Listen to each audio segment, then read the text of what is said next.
Jjigae is sort of a catch-all phrase for stews, and Budae means army. So hence the direct translation would be army stew. This is a modern Korean history in a pot. That's why we eat Budae Jjigae.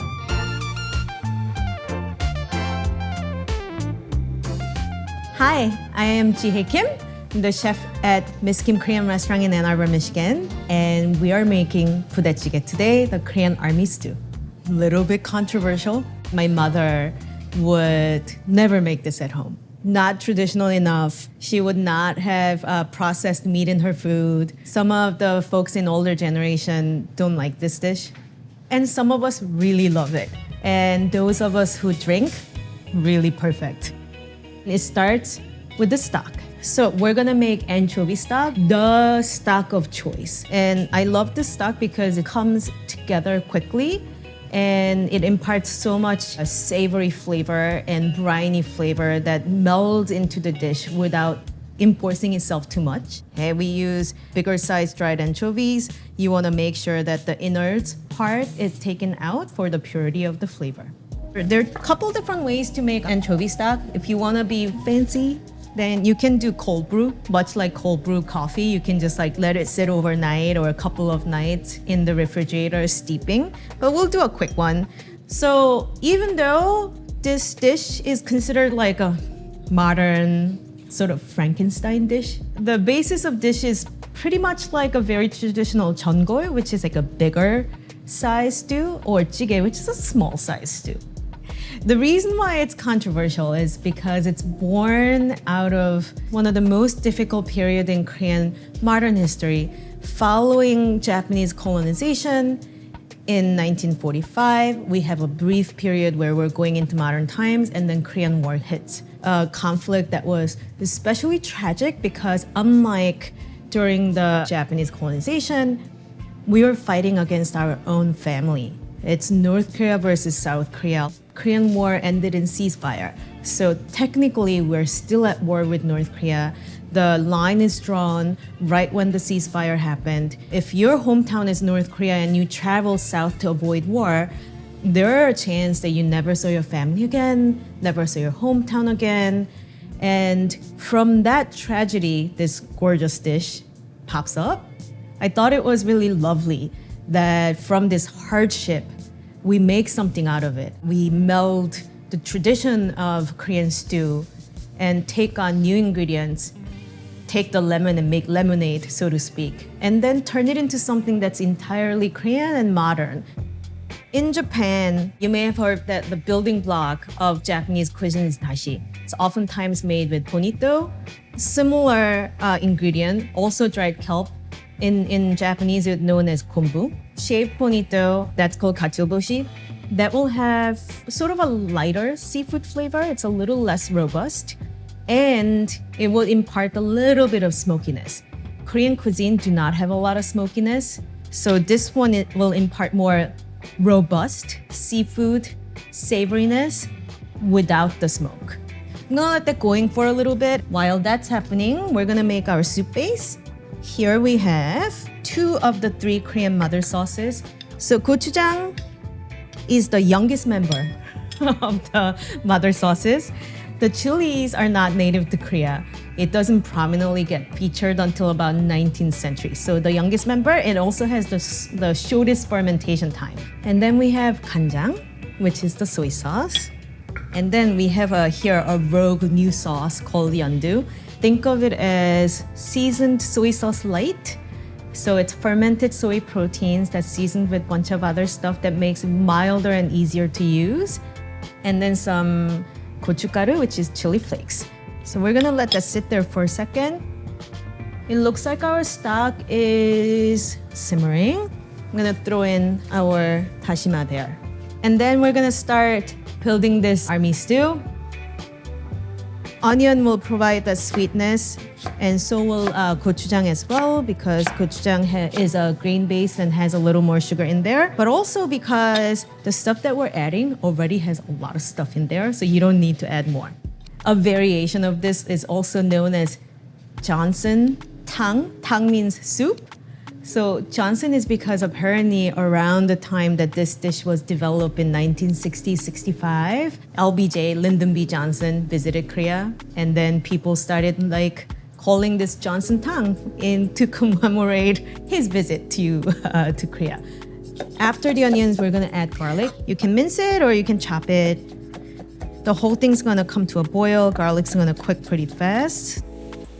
The canned meat part comes in after Korean War. Parts of Korea gets occupied or defended by U.S. Army. Korea struggles a whole lot economically in the 60s, and meat is scarce. I mean, everything's scarce. So canned products became more readily available. Every time I make this dish or profess my fondness for Spam, most Americans are a little bit shocked because it's considered sort of like a processed bad food. But if you look at it, it's pretty much cured meat. It's not too different than ham. And you see this in Hawaii or Philippines or anywhere the US Army was stationed. So it's a remnant of US militarism. This processed meat, either in cans or in casing, is known as Budae Jjigae. The gogi is meat, Budae is army, so it's known as army meat. So some may think that Spam plus hot dog is like a little bit of overkill, but the beauty of this dish is that you use what's available to you. When I think of Budae Jjigae, it went from this necessity dish that born out of poverty and using whatever ingredient that's available to sort of like a embarrassment of riches, and you just pile on a whole bunch of different ingredients right on there. Another fun way to do it is you can do a hot dog octopus, like so. Yeah. Little eyes. Earliest version of Budae Jjigae is from this area called Uijeongbu, and there is this one old lady who claims the original recipe, the beginning of it all. Her recipe gets popular, it gets copied in different places, it travels to Pyeongtaek, which is actually the area that my mom's family's from, and they start putting in a whole bunch of stuff. Ingredient heavy, kind of greedy dish, which is why we like it. We're gonna add the medium firm tofu. Tofu is actually pretty standard topic that goes into a lot of jjigae and jeonggol. I used to hate tofu when I was a child, and my father used to say, oh, you have to eat tofu. It's the meat grows from the land because of the protein content. And it's more readily available than meat. All right, let's build more flavor. So we have the onion and garlic going, and I am gonna add one secret ingredient that usually do not show up in most people's Budae Jjigae, but I like to add to it. It's canned tuna. We're adding complexities to it, and a lot of kimchi stew, kimchi jjigae is often made with canned tuna. So I'm sort of melding the two flavors together. But after all the ingredient goes in and the dish is made, you're not even gonna see tuna at all. It's gonna melt into the stew. All right, and then we have very long fermented nappa cabbage kimchi. I highly recommend that you use older kimchi because you need the sourness and you need the harmony of flavor, and you want to use older kimchi when it's a little too sour and getting a touch soft, and the fermentation and the time had imparted a lot of complexities to it. So you sort of like saute it until kimchi gets a little translucent. That means kimchi is cooking. We're gonna add the stock, and then we're gonna add the soup base. Fish this tea bags of anchovies. I'm gonna dump this whole thing here. Great. And you're not making soup. You don't want too much liquid. All right, and then we're gonna add our soup base. And this dish is different because it's getting this riches of preserved meat. And we needed to cut that richness with something spicy, and that's where the addition of gochujang comes in. So we're gonna add the soup base into this. You just sort of stir that in so it gets incorporated evenly into the broth. And then you start building your stew. Tofu goes in. Let's add all the Spam.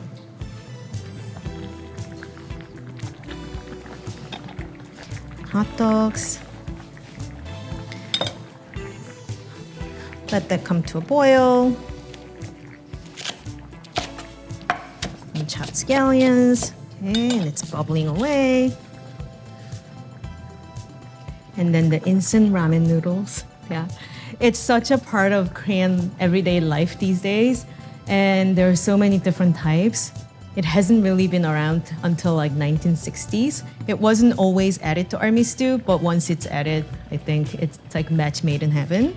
Korea also has Chinese immigrants. We get noodles from them too. We have our own noodles, but ramen and also the other popular Korean one, jjajangmyeon, comes from Chinese immigrants. And then we'll add some rice cakes in there. Rice cakes are not cake at all. If you're expecting anything related to like cakes or even like those like puffy rice things that are like in a disc form, this is not it. Rice cakes is actually very, very, very traditional. It's cooked rice that's pounded and extruded into a shape. We have many different shapes, but for stews and soups, we prefer this shape because it cooks fairly fast. Adding rice cakes to this dish is a part of the story that's embarrassment of riches because in order to make this much rice cakes, you need this much rice because it needs to be pounded out. So it's a rich people food that's going into a poor people food. And then now everybody can enjoy it. And at this point, it's almost ready. And then this is where the cheese goes in. So cheese goes in right there. And then some scallions. All right, we have Budae Jjigae done. It's a dish that's born out of war and sadness and poverty, and we turned it into something rich and delicious, and it's just joyful.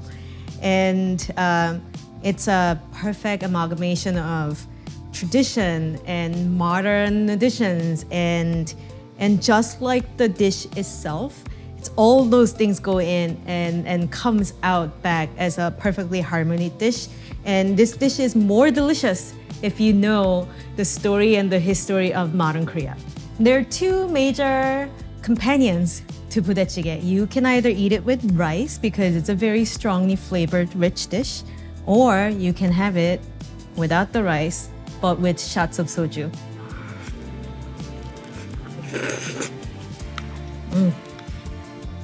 And we're only missing a shot of soju. That's how you eat Budae Jjigae. We're gonna work with Spam.